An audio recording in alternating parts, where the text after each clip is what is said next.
Mening ismim Ozoda. Shu yiligina 19 ga kirgan, oz oilasi, orzulari, kelajagi haqida o'ylab yashaydigan oddiy qizning biri edim. Bizning mahallada bir qator pastak uylar bor edi, ularning orasida esa eng diqqatni tortgani qo'shnimiz Jasur akaning uyi. U kishi 27-28 yoshlarlarda, beli barqday to'g'ri, har doim oqqat bo'lib yuradigan, gapirganda qulogingni rom qiladigan erkaklardan edi. Mahallada hammadan hurmat qozongan. Men esa uni faqat qo'shni sifatida bilardim. Har kun chiqib kirib yurardi, salom, Ozoda, omad, xating keldi, kabi qisqa gaplar bilan otishar edik. Lekin bir kun kelib uning qarashlari butunlay boshqacha tus olayotganini his qila boshladim.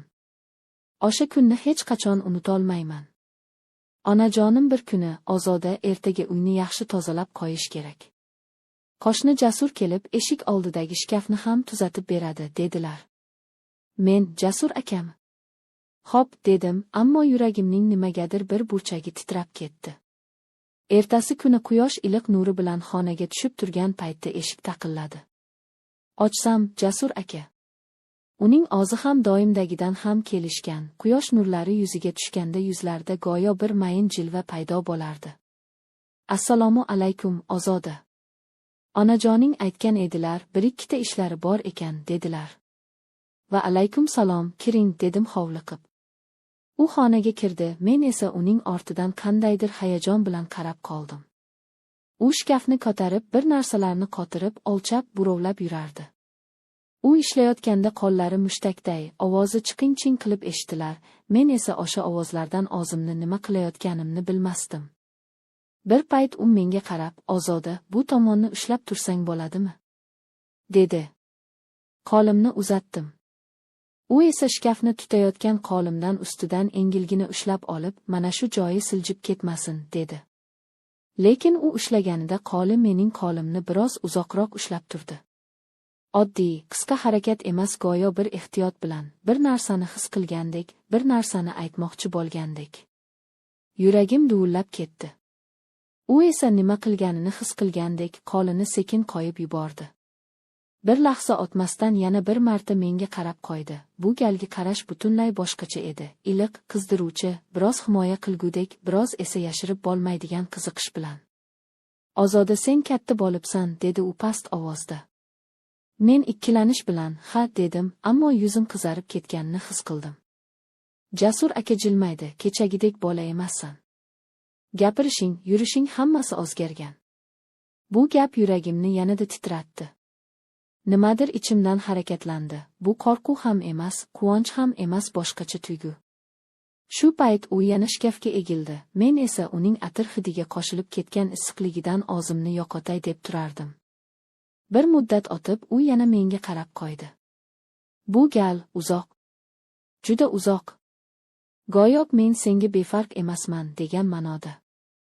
Shu kundan keyin hammasi o'zgara boshladi. Jasur aka har kuni eshik oldimdan o'tganda to'xtab turdi, salomlarimiz uzaya boshladi, ba'zan gapimiz ham bitmasdi. Men uning har kuni meni izlab, o'sha tomonga qarab o'tayotganini sezardim. U yonimda bo'lganda o'zimni boshqacha his qilardim. Har safar u qo'limni tasodifan tegizib yuborsa, yuragim befosila urardi. Uning qarashlari odamni o'ziga tortadigan, qalbni titratadigan qarashlar edi. Bir kuni u yana uyga keldi. Onam do'konga chiqib ketgan, uyda faqat men. Jasur aka eshikdan kiriboq to'xtab qoldi. Ozoda, uyda o'zingmisan? Ha, onajonim do'konga chiqib ketganlar. U bir qadam yaqinlashdi. Yuragim duv-duv urardi. Kechir, o'sha kun sening qo'lingni ushlab qo'yganimni o'ylab qoldim. Xato bo'lmadimmi? dedi u juda past, juda yumshoq ovozda.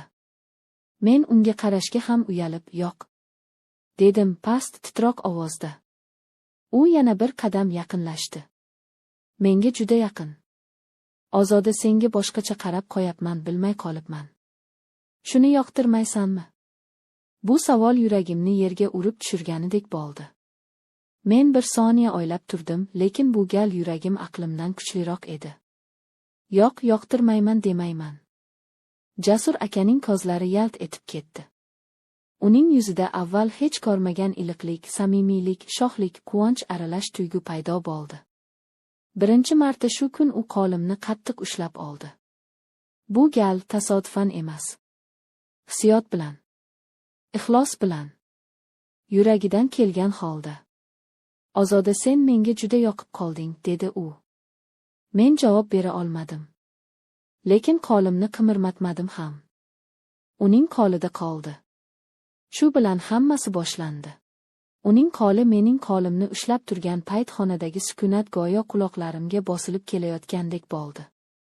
Yuragimning ovozi esa juda baland eshitilardi. Jasur aka qo'limni sekin qo'yib yubormadi, aksincha, qo'limni kaftiga to'laroq olib, menga bir qadam yaqinlashdi. Men ko'zlarimni pastga qaratgancha jim turgandim. U esa past ovozda, Ozoda, qo'rqma mendan. Men sendan hech qachon yomon narsa o'ylamayman, dedi. Bu gaplar ichimdagi butun tortinishni, butun noqulaylikni asta-sekin eritib yuborgandek bo'ldi. O'zimga bilintirmay sekin boshimni ko'tardim va uning ko'zlariga qaradim. U ko'zlar chuqur, issiq, biror odamga qaraganda ham uzunroq qaraydigan, lekin odamni qo'rqitmaydigan qarash edi. Uning nigohi go'yo meni o'qiyotgandek edi. U yonimda turganda hamma narsa boshqacha tuyular, xonadagi havo boshqacha yengil, lekin issiq bo'lardi. Shu payt u qo'limni qo'yib yubordi, lekin darrov yoqamni tutib, to'g'rilayotgandek qilib yaqinroq keldi. Nafasi yuzimga tegdi. Sen endi bolakay emassan, Ozoda.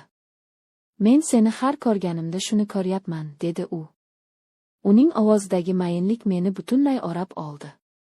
Men juda past ovozda, nega menga shunaqa qarayapsiz, dedim. Jasur aka biroz jilmaydi, qo'llarini yon tomoniga tushirdi, lekin ko'zlarini chetga olib qochmadi.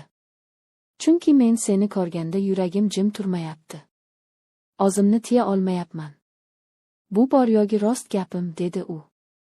Bu gaplar yuragimni bir lahza to'xtatib, keyin yana kuchli bo'lib urdirib yuborgandek bo'ldi. Men jim qoldim, chunki nima deyishni bilmasdim. U esa mening sukutimni noto'g'ri tushunmasdan, aksincha, kerakli javob deb qabul qilgandek ko'rindi. U menga yaqinroq turdi, qo'li bilan yuzimdagi bir tolani sekin olib tashlagandek qildi. O'zing sezmayapsan, lekin sen juda chiroylisan, dedi u. Men yuzimni chetga burdim, ammo u yana mayin ovozda, nega uyalasan? Mendan, dedi. Men asta, siz kattasiz, dedim. U kulimsiradi, katta bo'lsam nima bo'pti? Yillar farqi odamni yomon qilmaydi. Muhimi, yurakda nima borligida, dedi. Uning bu so'zlari menga juda ta'sir qildi. Chunki men ham unga boshqacha qaray boshlaganimni tan olgim kelmasdi. Balki bunga o'zimni hali tayyor his qilmagandirman. Lekin ichimdagi qandaydir bir hissiyot menga, senga yoqyapti, deb pichirlardi. Jasur aka esa buni allaqachon sezgan edi. Shu payt eshikning ochilish ovozi eshitilgandek bo'ldi va biz ikkovimiz ham birdaniga cho'ch tushdik. U tezda 2 qadam orqaga chekindi, men esa o'zimni o'nglab devor tomonga otib oldim. Eshik ochilmadi, lekin balki qo'shnining eshigi bo'lgandir. Jasur aka menga qaradi, havo ozgina o'zgarsa kerak, yuragimizni ham tekshirvordi, deb hazillashdi.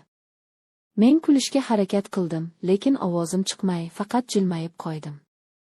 U o'zining asboblarini yigdi, lekin chiqib ketishdan oldin eshik oldida bir zum to'xtadi, menga qaradi. Ko'zlarida nimadir bor edi, bir qarashda aytib bo'lmaydigan, ammo seziladigan. Bugun aytganlarimni unutma. Men rost gapirdim, dedi. Men asta bosh qimirlatdim. U sekin chiqib ketdi. Eshik yopilganda esa yuragim tagin bir karra otilib ketdi. Men deraza oldiga borib uni kuzatdim. U bir necha qadam uzoqlashib, birdaniga orqasiga qayrilib qaradi. Ko'zlarimiz yana uchrashdi. U jilmaydi. Men esa oynadan sekin chetga qochdim, bilmadim, uyalganimdanmi yoki sevinch aralash qo'rquvdandir. Ammo shu kundan boshlab hayotim butunlay boshqacha yo'lga kirib bordi. Jasur aka meni har kuni ko'chada kutib o'tar, menga yaqinroq gapirar, ba'zida ataylab yonimdan asta yurib o'tar edi. Har gal to'qnashganimizda yuragim go'yo o'z yo'lini yo'qotib qo'yardi. Bir kuni kechqurun u meni uyimizning oldida to'xtatdi. Ozoda, bir daqiqa gaplashsak bo'ladimi? dedi. Men hayajon bilan, bo'ladi, dedim. U yonimga yaqinlab bir lahza jim turdi. So'ng ohista, men seni juda sog'indim, hatto bir kun ko'rmay qo'ysam ham yetmayapti, dedi. Men hayron bo'ldim. Axir biz har kuni ko'ramiz-ku. U boshini chayqab, sen bilmaysan, lekin men seni ko'rishni kutib yashayapman, dedi. Bu so'zlar meni butunlay mahv qildi. Xursand qildi. Hayajonlantirdi. Butunlay boshqacha olamga tortib ketdi. U qo'limni yana ushladi. Bu gal men ham uni qaytarib qo'ymadim. Shu tun hammasi boshqacha bo'lib bordi.